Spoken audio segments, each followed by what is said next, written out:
hari ini kita akan belajar tentang noun clause. Apa sih noun clause itu? Tapi sebelum langsung bahas noun clause, kita review dulu ya sedikit. Yang pertama tentang noun. Apa sih noun itu? Noun itu kan kalau dalam bahasa Indonesia artinya kata benda ya.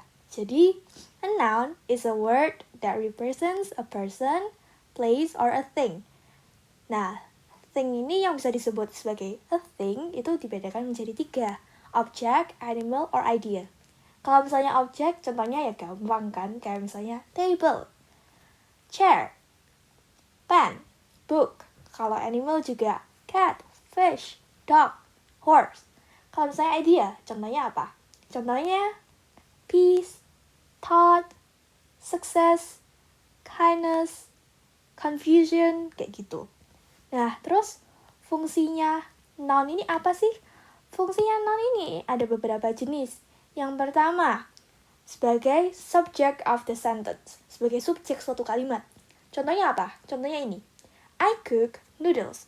Nah, cuman kalau teman-teman perhatiin, sebetulnya ada beberapa noun nih di kalimat ini. Ada 2 noun, yaitu I and noodles.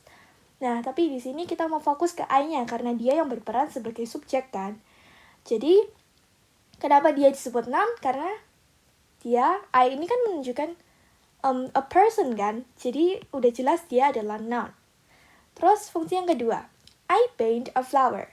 Nah, di sini juga ada 2 noun ya, I and flower. Nah, tapi di sini kita mau tekanin objek dari kalimat ini apa? Flower kan. Nah, objek apa jenisnya? Direct object. Apa sih direct object itu? Kita bahas setelah ini. Kita lihat dulu contoh nomor 3. Budi sent a letter to Nina. Nah, di sini sebetulnya ada 3 noun, yaitu Budi, letter, dan Nina. Nah, cuman kita lihat Budi di sini fungsinya sebagai subjek. Nah, letter di sini fungsinya apa? Fungsinya objek, tapi dia direct object. Sedangkan Nina di sini fungsinya sebagai indirect object. Jadi, gimana sih cara bedain direct object dan indirect object itu? Jadi teman-teman cuma perlu pikir gitu, kalau misalnya indirect object itu adalah resepiannya dari direct objectnya. Jadi yang menerima direct objectnya. Jadi kalau misalnya kita mau buat pertanyaan, kita pakai pertanyaannya itu kayak misalnya to whom, for whom, to, for what gitu. Jadi contohnya kalau kita mau buat pertanyaan dari kalimat ini, to whom did Budi send a letter? Jawabannya to Nina. Kalau kita mau buat pertanyaan untuk direct objectnya, what did Budi send to Nina? A letter. Gitu ya. Jadi beda kan? Kelihatan kan bedanya? Kalau misalnya indirect itu lebih fokus ke siapa sih yang menerima direct objectnya itu. Oke, fungsi yang keempat di sini sebagai object of preposition. Nah, kalau ini udah jelas, berarti kita butuh ada preposisi di kalimatnya. Kita lihat contohnya. Everyone is talking about her. Di sini kita bisa lihat preposisi apa? About. Nah, terus fungsi contoh yang kedua. Budi broke his leg in a car accident. Dia fungsinya sebagai object of preposition. Kenapa? Karena di sini ada preposisi in. Jelas kan? Nah, sekarang fungsi yang terakhir sebagai complement of the verb. Kalau kita bahas complement of the verb, itu artinya kita butuh linking verb dalam suatu kalimat. Linking verb ini contohnya apa sih?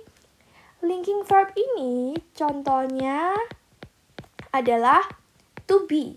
Jadi bisa be, is, am, are, was, were. Terus juga bisa contohnya been, being. Terus juga bisa pakai verb kayak seem, kayak gini, taste, feel, become, appear, dan lain-lain.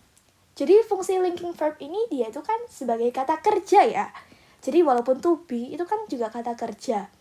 Fungsinya dia sebagai kata kerja yang menghubungkan antara subjek dengan kalimat lain, kata-kata lainnya sehingga dia bisa membentuk suatu kalimat yang utuh. Jadi kayak contohnya kayak gini. My mom used to be a teacher. Di sini ada linking verbnya ini, be. Kalau misalnya cuman my mom used to be, apa? Kan nggak jelas, kalimatnya nggak utuh gitu.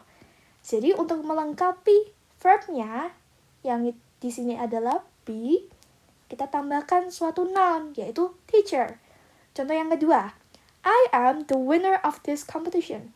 Di sini linking verbnya apa? Am. I am the winner of this competition. Kalau misalnya I am, kan nggak nyambung ya, kalimatnya nggak pas gitu, belum selesai kalimatnya supaya menjadi arti yang utuh. Nah, jadi setelah linking verbnya, kita butuh noun. Oke, habis bahas fungsi, sekarang kita pindah ke noun phrase ya. Apa sih noun phrase itu? Gimana sesuatu itu bisa dibilang sebagai noun phrase? Nah, yang perlu teman-teman tahu, ciri-ciri noun phrase ini ditandai dengan adanya noun dan modifiers. Modifiers ini juga letaknya nggak harus sesudah noun atau sebelum noun ya, bisa dua-duanya. Jadi nggak harus pakem kayak harus sebelum noun atau harus sesudah noun, nggak. Dua-duanya boleh. Nah, contohnya modifiers ini kayak article, participle, adjective, terus possessive noun, possessive pronoun, atau determiner, dan lain-lain. Contohnya kita bisa lihat di sini. The man, the girl in the window, a shark. Nah, di sini ada the. Di sini fungsinya sebagai article. Terus di sini ada man, girl, shark. Dia kan noun-nya. Terus contoh lainnya a good pop song. Di sini juga ada a. E-nya ini kan article. Terus ada good. Good ini apa? Adjective. Pop songnya noun. Terus a hungry baby. E-nya article. Hungry-nya apa? Hungry-nya adjective. Baby-nya noun. Terus these girls. Girls-nya udah jelas noun ya. Kalau this itu apa? This itu determiner. Terus contoh lainnya mungkin kayak lots of yummy cake misalnya. Nah, di sini lots of ini determiner. Yummy apa? Yummy adjective. Cake-nya noun. Nah, jadi ini lots of yummy cake kita bisa sebut sebagai noun phrase. Udah jelas kan?